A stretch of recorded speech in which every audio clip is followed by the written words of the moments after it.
to the Lowenstein Sandler podcast series. I'm Kevin Iredell, Chief Marketing Officer at Lowenstein Sandler. Before we begin, please take a moment to subscribe to our podcast series at lowenstein.com/podcast or find us on iTunes, Spotify, Pandora, Google Podcasts, and SoundCloud. Now let's take a listen. Welcome to Don't Take No for an Answer. I'm your host, Lynda Bennett, Chair of the Insurance Recovery Practice here at Lowenstein Sandler. And today I'm very pleased to have two special guests, friends and sometimes adversaries over the many years of practice. So I'd like to welcome Loren Pierce, who is a partner with the law firm of Bressler, Amery, and Ross. Welcome, Loren. Thank you, Lynda. Happy to be here. And my very dear friend, Mr. Tom Quinn, also a partner at Wilson Elser. Welcome, Tom. Welcome, Lynda and Loren. Pleasure to be here. Great. So today we're going to be talking about a topic that is near and dear to all of our hearts, the Tri-Partite Relationship. And I very cheekily titled this episode, Can't We All Just Get Along? So let me set the table for a minute or two, and then I'll throw some questions at my good friend Loren, who represents the insurance industry, and Mr. Tom Quinn, who is typically in the role of defense counsel in these types of cases. So what is the Tri-Partite Relationship? Well, this is how policyholders, insurers, and defense counsel approach a matter where the policyholder has been sued in a lawsuit. The insurance company has acknowledged an obligation to defend the case, but there are questions. So Loren will tell us all about the need for her reservation of rights letters that I like to respond to. And Tom is going to talk to us about some of the prickly, difficult ethical dilemmas that can sometimes arise for defense counsel when he's handling the underlying case, but those coverage issues may crop up along the way. And what we're striving to do in today's episode is to give our listeners some techniques about the ways that we can make that road a little less bumpy and less of a Gordian knot routine. So Loren, why don't you start us off by telling us why the insurance company wants to have control over the selection of defense counsel and defense strategy, while at the same time riding what I like to call the picket fence of reserving their rights? Well, Lynda, the insurance contract entered into by the insurance company and the policyholder is what controls. And so the insurance contract, generally speaking, they could be manuscript, but generally speaking, they say that the policyholder wants the insurance company to defend the policyholder when there's a lawsuit, get representation for the policyholder, and if the matter can be settled, to settle it or try it. The policyholder will often receive from the insurance company the reservation of rights letter that Lynda just mentioned. That is when the insurance company says to the policyholder, hey, we have your claim. This is what we understand the claim is about, the complaint. This is what the other side is seeking. And by the way, here's some things that you need to be aware of that are contained in the insurance contract between policyholder and company, insurance company. And we just all want to be on the same page. So read this letter. We'll give you a defense, but we want you to understand that it's not for everything, depending on what the claim is about. But as long as the carrier sets forth a clear and complete reservation of rights from the get-go, the parties should have a clear understanding of where they are going. And that is why the insurance company does that, because the policyholder does want the defense to go as smoothly as the carrier does. So I appreciate that, Loren. And as usual, representing your clients, you want to tell me all about my insurance contract. I will note for our listeners that there are certain circumstances, and we've talked about this on prior episodes. This is where state law matters. And if there is a significant coverage dispute, notwithstanding what may be in the insurance contract, there are some states that allow the insured to choose their own independent counsel because of that reservation of rights. So I just want to note that.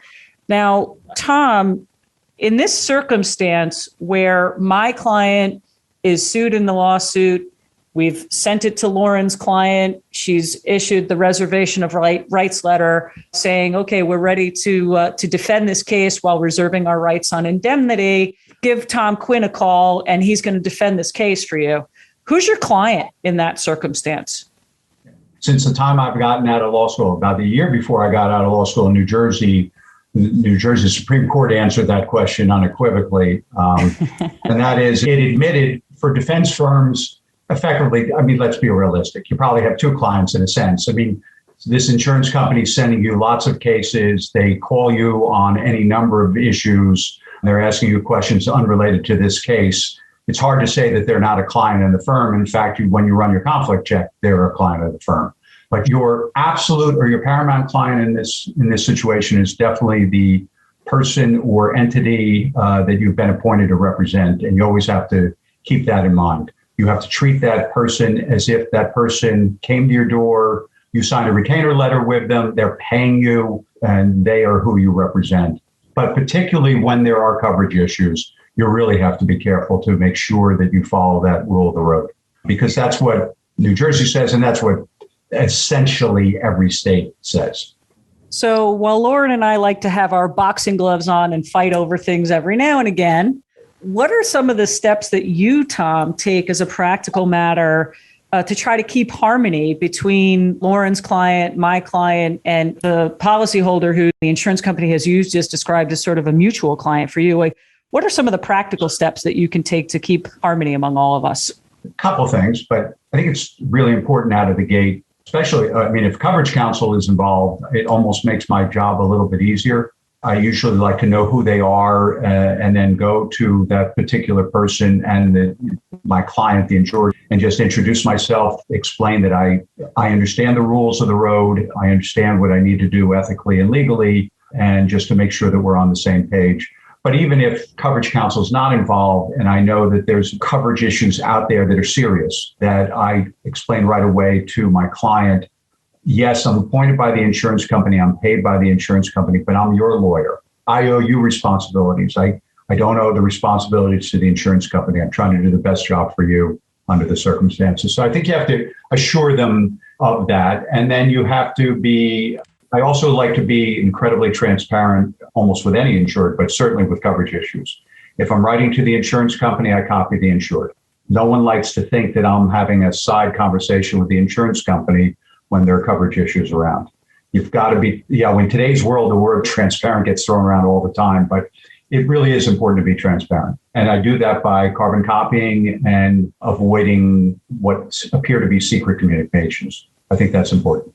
So, Loren, I want to throw it back to you for a minute, because Tom was talking about written communications. We all know the pace of these cases. So after defense counsel's been appointed and an answer's been filed and discovery starting to take place, your clients like to receive written status reports. And I've had conversation with many people across the aisle on this. What's your view on defense counsel status reports? Who gets them and when should they get them? Defense counsel should be reporting to, in my practice, and I believe Tom is on board with this, as well as most coverage and defense counsel, the defense counsel reports should go to the carrier and to the policyholder, to his client, particularly when there is potentially a coverage issue going to arise. As Tom pointed out, transparency is key, communication is key. The carriers do like to have regular reporting. Oftentimes the guidelines say every 30 days or when a significant event is occurring, when there's a big deposition, they want to report right after. But it is best to report to both the carrier and the individual or person or entity to keep everyone on the same page. Because once the communication lines close off for some reason, suspicion, whatever is then ripe, and that's not the way to go. You've got to have open lines and transparency. Yeah, I mean, that's one of the things I want our listeners to really understand is that some of my clients don't understand that they're entitled to get it because the insurance company is the one in the first instance asking for it or has the process in place doesn't mean that the policyholder isn't entitled to get that and get it at the same time that the carrier is getting it. I mean, I don't want to veer off too far into the weeds, but I think an interesting discussion is whether the policyholder should see it first before it goes to the insurance company. And that's something that we've bumped heads with opposing counsel on in certain circumstances. Tom, you want to? Yeah, I mean, I will tell you the Tom Quinn rule, and I can, is that if I've got coverage counsel in a case where I know that the certain facts are sensitive both to coverage and yet they're sensitive to the piece of litigation you're in, I drafted those reports and I send them to coverage counsel first, okay, to send and review and edit, because to me it takes me off the hook of inadvertently disclosing something confidential that I shouldn't. So I do it that way, and others do as well. Yeah. So let me ask you this, though, Tom, because this is another classic that we see a lot of the time. And this is where your professional judgment may clash with the insurance dispute. So, Loren's sent her reservation of rights letter. We've got a 12-count complaint, 1 negligence count, and the rest are breach of contract, intentional conduct, fill in the blank. We'll just call it non-covered causes of action. And the line claims representative instructs Tom Quinn, all right, I want you to file a motion to dismiss on the negligence claim right now for A, B, and C reasons. What do you do with that? On that one, I tend to resist a little bit because I loop in. Normally, it's not claims people who are deciding when to make motions. Almost every insurance company I deal with has a guideline, and they're looking for counsel's recommendation on motions, what the cost will be, and what to do about it. When I do these things, I realize that there's some coverage issues involved. Either I want to move on all counts or most counts if one of them is including the covered one, and I'm trying to get buy-in from my insured on that. I certainly don't do it on motion to dismiss basis. I'm in state court a lot. They don't work. Federal court could be different, but I'm generally not there either. And then summary judgment to me is a different animal. But I try to, again, communication's the key on all of this. Got to talk to people. Don't blindside them because that's what everyone hates. So, Loren, let me ask you this question, and we can all be our typical lawyer selves and say it depends on the facts. But when you've got a claim where, frankly, the majority of the claim is that non-covered situation and the carrier has acknowledged defense obligation, but is messaging pretty clearly that there's not going to be indemnity coverage available here. Does your client approach the control of the defense issue differently in that circumstance where the driver is uncovered or the client or the policyholder is underinsured? You've got just a primary limit and that's it. Is there a different approach from your clients in that kind of a circumstance? I will tell you, again, as you point out, you have to look at the facts, but there should not be a difference. There should be that the carrier gives out guidelines to defense counsel. Defense counsel's got to communicate, as Tom pointed out, very regularly and say, hey, I need to take these depositions on all these different issues and lay out the strategy. Most, if not every carrier I've ever worked with, they want to hear the strategy and they generally defer to counsel.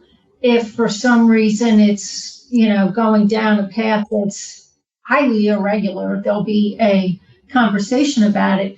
But generally speaking, the carriers understand that it's got to be controlled by defense counsel, and the guidelines are there to guide defense counsel. But if defense counsel needs depositions, defense counsel's got to communicate that to the carrier, and the carrier will confer if there's any issue. But communication, again, is the key.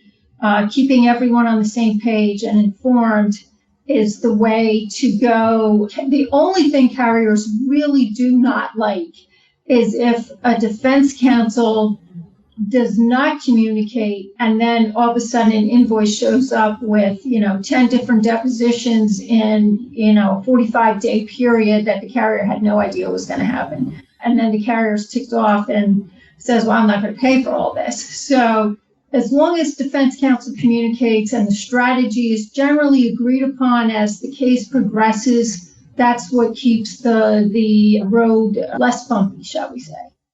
So, Tom, what are some of the things that you do to not sacrifice the quality of the defense while living within the confines of those lit guidelines Loren was just talking about? I don't think that the lit guidelines end up being, too much of an issue in the coverage world. I think that it's more of a counsel problem than anything else. But there will be times when, for example, you've got a serious coverage issue and where all of a sudden you're getting resistance from the claims person to say, when you would say, we need an expert on these subjects. And they're like, I don't think that any of this is covered at the end of the day. And, and I kind of do I'm just telling you, we need a defense expert.